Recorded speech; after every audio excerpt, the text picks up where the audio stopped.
오펠리에의 HR 이야기 31일차 영상을 시작합니다. 오늘의 주제는 맥락입니다. 에드워드 홀이라는 분의 표현으로 맥락에 대한 이야기를 시작해 보려고 합니다. 홀은 맥락 수준이 높은 상태를 25년 혹은 그 이상 함께 생활해온 부부의 상황과 같다 라고 말을 합니다. 이러한 상황에서 부부는 서로가 서로에게 굳이 많은 말을 하지 않아도 상대방이 어떤 걸 원하는지, 어떤 말을 하고자 하는지 잘 아는 상태에 있습니다. 말하지 않아도 아는 상황인 거죠. 반면 맥락 수준이 낮은 상태를 홀은 기술적 매뉴얼, 설명서, 컴퓨터 프로그램 등으로 비유합니다. 이들은 보이는 것이죠. 고맥락적인 소통을 하는 사람과 저맥락적인 소통을 하는 사람이 만나면 어떻게 될까요? 우선 이들은 기본적인 정보를 제공할 겁니다. 하지만 그 보이는 것으로서 정보를 받아들이고 이해하는 수준은 다를 수 있겠죠. 기업에서 우리는 수많은 사람들을 만납니다. 그들 중에는 상대적으로 고맥락의 대화를 하는 사람도 있고 저맥락의 대화를 하는 사람도 있을 겁니다. 때로는 상황에 따라 고맥락적인 대화 혹은 저맥락적인 대화가 필요한 경우도 있을 겁니다. 더욱이 우리는 앞서 홀의 예시처럼 25년 넘게 서로를 알아온 사람도 아닙니다. 기업이라는 시공간에서 이제 막 만난 사람들이죠. 그렇다고 개개인이 가지고 있는 소통의 방식을 조절하게 할 수도 없을 겁니다. 바꿀 수 있을 수는 있지만 시간이 걸리는 일이기도 하고 무엇보다 누군가의 말에 대해 다른 누군가가 계속 판단을 하는 서로가 서로에게 불편한 상황을 만들기 때문입니다. 혹자는 선발 단계에서 확인할 수 있지 않겠느냐라고 반문할 수 있겠죠. 하지만 선발은 기본적으로 확률 게임입니다. 100%는 불가능한 영역이죠. 사실 그것보다 더 중요한 건 다양성에 있습니다.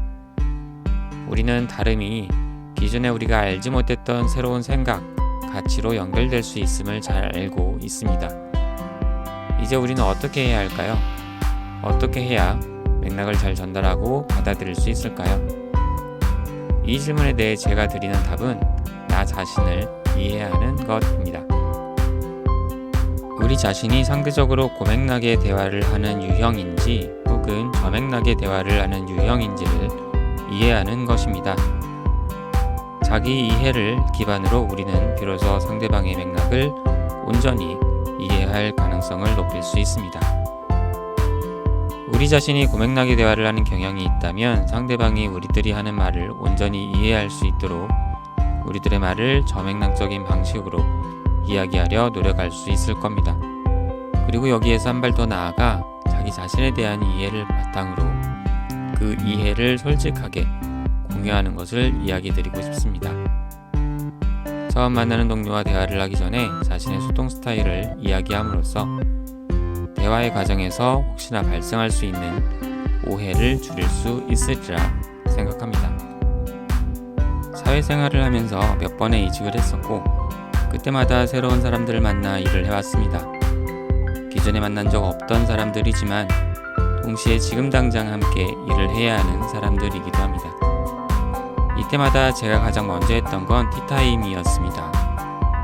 티타임을 하면서 제가 말을 할 때 자주 사용하는 표현이나 단어들, 말하는 습관 등을 먼저 공유했습니다. 그리고 이러한 표현, 단어, 습관들이 만들어낼 수 있는 오해들이 있음을 인정하고 미리 이들에 대해 양해를 구했죠.